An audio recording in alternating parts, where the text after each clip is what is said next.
बेटा। रूपा और शेखर सरिता विहार में रहते हैं। वो अपनी जिंदगी में बेहद खुश होते हैं। दोनों का शौर्य नाम का एक बेटा भी होता है, जिस पर दोनों ही अपनी जान छिड़कते हैं। शेखर, अब तो आप शौर्य को अपनी गोद से नीचे उतार दीजिए, उसके सोने का टाइम हो रहा है। नहीं रूपा, इसे मेरे पास ही रहने दो प्लीज। मैं थोड़ी देर में इसे बिस्तर में सुला दूंगा। लेकिन कल सुबह आपकी ऑफिस में मीटिंग भी तो है ना, और इसके लिए आपको कल जल्दी भी तो निकलना होगा। जाइए, आप भी जाकर सो जाइए। क्या यार, अभी तो मेरी गोद में आया था मेरा बेटा और तुम उसे लेकर जा रही हो। बाद में कर लेना अपने बेटे से प्यार, अभी जाकर सो जाइए। रूपा शेखर से शौर्य को ले रही होती है कि तभी शौर्य रोने लगता है। शौर्य को रोता देखकर रूपा उसे फिर से शेखर को थमा देती है। आपका बेटा ना एक नंबर का नौटंकी है, बिल्कुल आप पर गया है वो। साफ बोलो ना, तुम्हें जलन होती है हम दोनों बाप बेटे का प्यार देखकर। पहले बड़ा तो होने दो तुम शौर्य को, फिर देखना वो सबसे ज्यादा मुझे ही प्यार करेगा।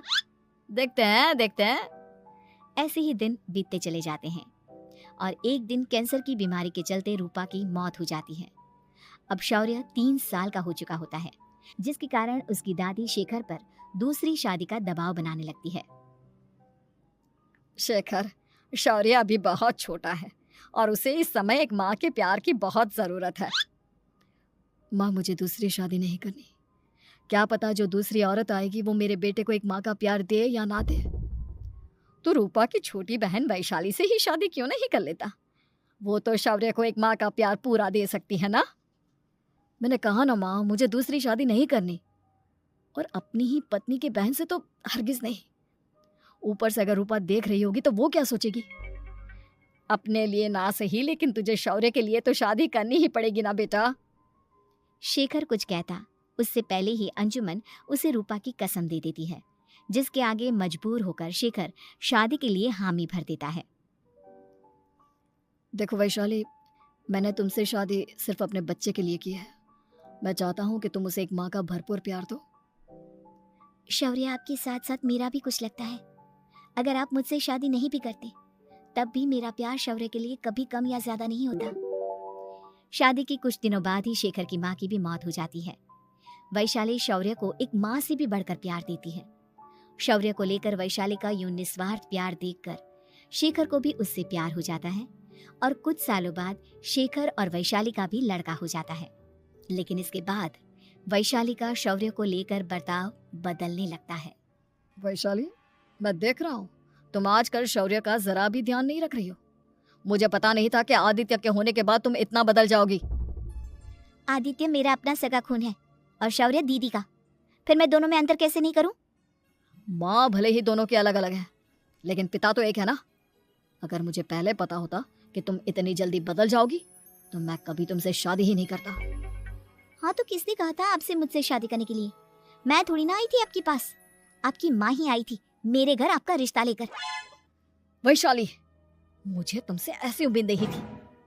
गुस्से में शेखर अपना पैर पटकता हुआ शौर्य को वहां से लेकर चला जाता है। पापा, मम्मा मुझसे प्यार क्यों नहीं करती?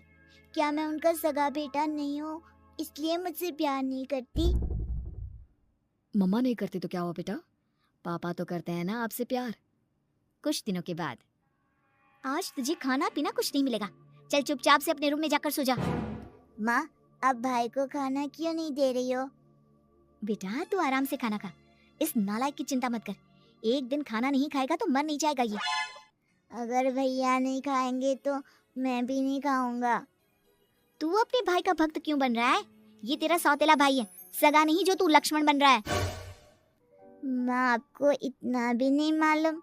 श्री राम और लक्ष्मण सगे भाई नहीं थे। श्री राम माता कौशल्या और लक्ष्मण माता सुमित्रा की कोख से जन्मे थे।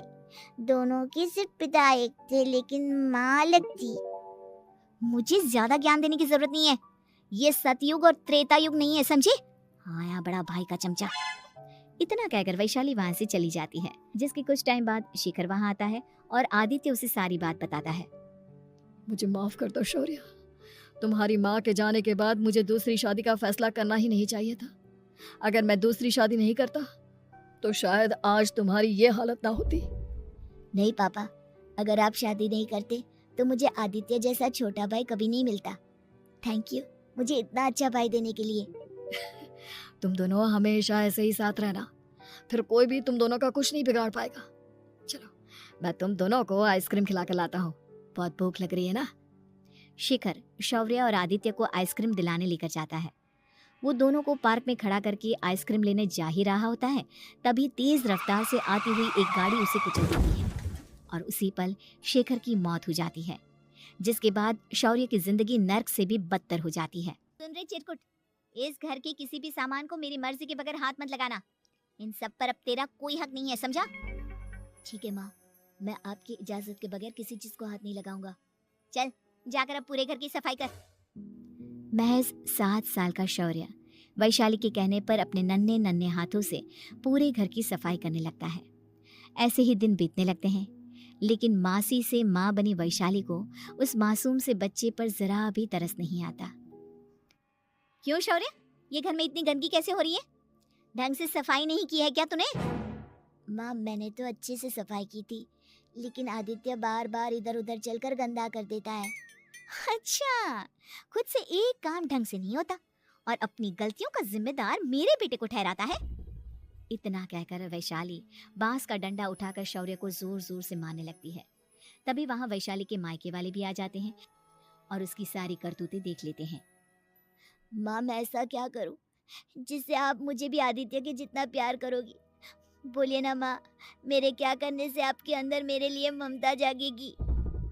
वैशाली शौर्य की एक नहीं सुनती, उसके ऊपर डंडे बरसाती जाती है। हद पार होते देख वैशाली की माँ उसका हाथ पकड़ती है और जोर से उसे थप्पड़ मारती है। यही सब करने के लिए तूने दामाद जी से शादी की थी? हमने सपने में भी तुझसे ऐसी हरकत की उम्मीद नहीं की थी। तू माँ नहीं, माँ के नाम पर एक धब्बा है।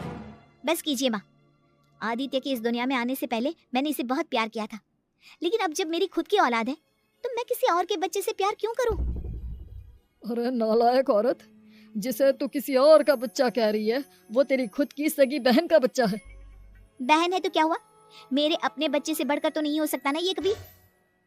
अगर यही बात थी तो तू हमें पहले बता देती, हम शौर्य को अपने साथ ले जाते। उसे इस तरह प्रताड़ित करने की क्या जरूरत थी? अगर आपको लेकर जाना है ना तो ले जाइए इसे, मैं नहीं रोकूंगी। नहीं माँ, मुझे कहीं नहीं जाना, मुझे आपके साथ ही रहना है। मैं तेरी कोई माँ बाबा नहीं हूँ, तेरी माँ मर चुकी है, समझा? अब निकल जा मेरे घर से। माँ अब बहुत गंदी हो, मुझे भी नहीं रहना आपके साथ, मैं भी भाई के साथ ही जाऊंगा। अरे तू क्यों जाएगा, तू तो मेरा सगा बेटा है, जाने दे इसे। हम यहाँ ऐश से रहेंगे, तुम्हारे पापा बहुत सारी जमीन जायदाद छोड़ गए हैं तुम्हारे लिए। नहीं माँ, मुझे भाई के साथ जाना है। आप अच्छी नहीं हो, आप बहुत बुरी हो, आप भाई को बहुत परेशान करती हो। देख वैशाली, तुझसे ज्यादा समझ तो इस मासूम बच्चे में है।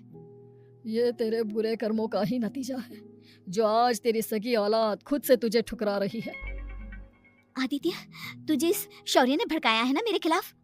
नहीं माँ, मुझे किसी ने भड़काया नहीं, पर मैं सब देखता हूँ, सब समझता हूँ। भाई बहुत अच्छा है, वो आपकी जैसा नहीं है। चलिए नानी। इतना कहकर वैशाली के मायके वाले आदित्य और शौर्य को अपने साथ ले जाते हैं और इस तरह वैशाली बड़े से घर में अकेली पड़ जाती है। 2 बेटों के होते हुए भी आज उसे माँ कहकर बुलाने वाला कोई नहीं होता।